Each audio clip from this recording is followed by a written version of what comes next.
Now that we've seen how to pass information from the browser to the server using get variables, which are encoded in the URL itself, we're going to see how to do it using post variables.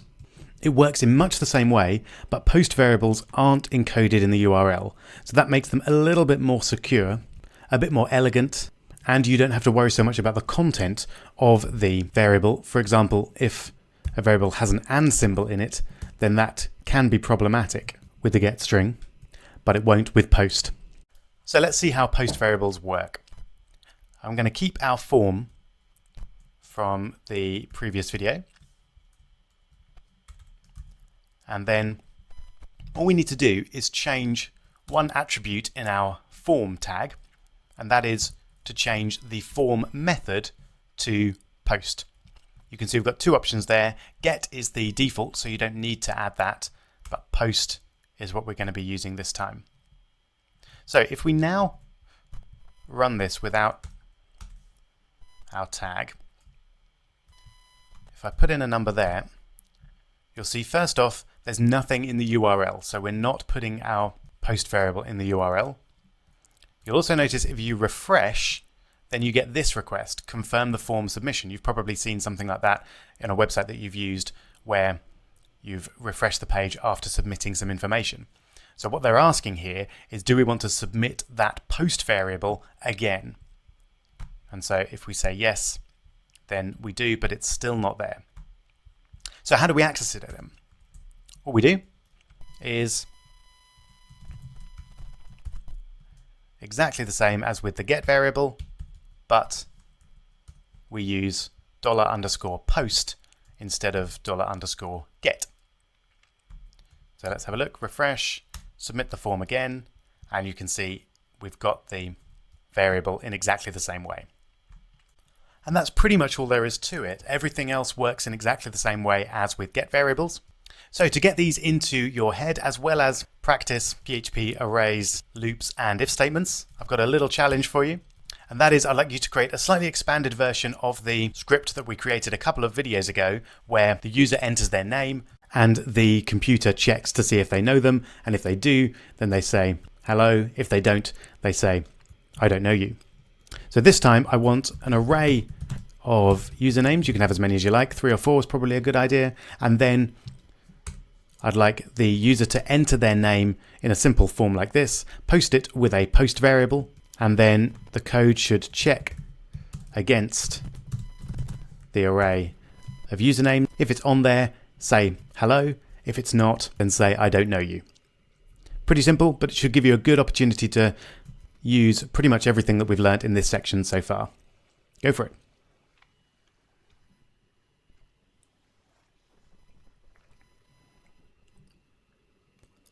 All right, hope you managed that. Let's give it a shot then. So I'm going to start with the HTML form. So we'll create a form with a method of post. You can use capitals or small letters. Doesn't really matter. And then we'll ask, what is your name? Then we'll have our input with a type of text and a name of name. And then we'll have our submit button, so input with a type of submit, and value will just be submit. All right. I don't want to submit my form again because that was the previous form. There we go. Okay, so that's the HTML. Now for some PHP. So first of all, we'll check if there is a post variable at all. Because if there isn't, we don't want to do all of this and check it against the array, etc. But if there is, then we do want to check it. So let's create our array. You can imagine what my one's going to be. I'm very unoriginal. So we'll have Rob, Kirsten, Tommy, and Ralphie. So what we want to do is take the name variable that was passed to the post array and check it against each of these names. So a number of ways to do that, but my favorite way, as I've mentioned, to loop through an array is using a for each loop. So we use for each, and we want family as, and before we had key, arrow, value. If we do that, that's absolutely fine, but we don't actually care about the key this time because I only care about the values. So as a slight shortcut, we can just do family as value, and then that will ignore the keys and just give us the values, which is fine because the value is all we care about here anyway. And then what we want to do is check to see if the value is equal to, remember double equals for a checking, and post name. Name is the name of the variable. And here I'm going to use a similar solution to what we did in the isItPrime script in the previous video, that I'm going to set isKnown to be initially false, and then if the value is equal to the name, then we'll update isKnown to be true. All looking good so far. And then when we've gone through that loop, which is here,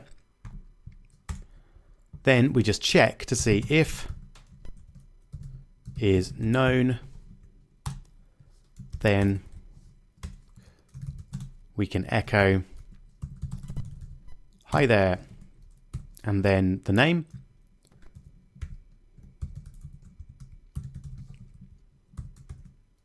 I'll put a friendly exclamation mark at the end there. And if they're not, so if we don't know them, we'll just say, I don't know you. All right, so pretty straightforward, but it does use loops, if statements, post variables and arrays, and variables indeed. So let's take a look, just make sure it all works. So if I put Rob in there, hey, that's looking good. If I put Sarah, then we get I don't know you. And just to check, Ralphie is known. Wonderful. So I hope you managed to do that. It wasn't too tricky. In the next video, we're going to look at a very common function for PHP scripts, and that is sending email. And that's in preparation for our mini project of creating a contact form. See you then.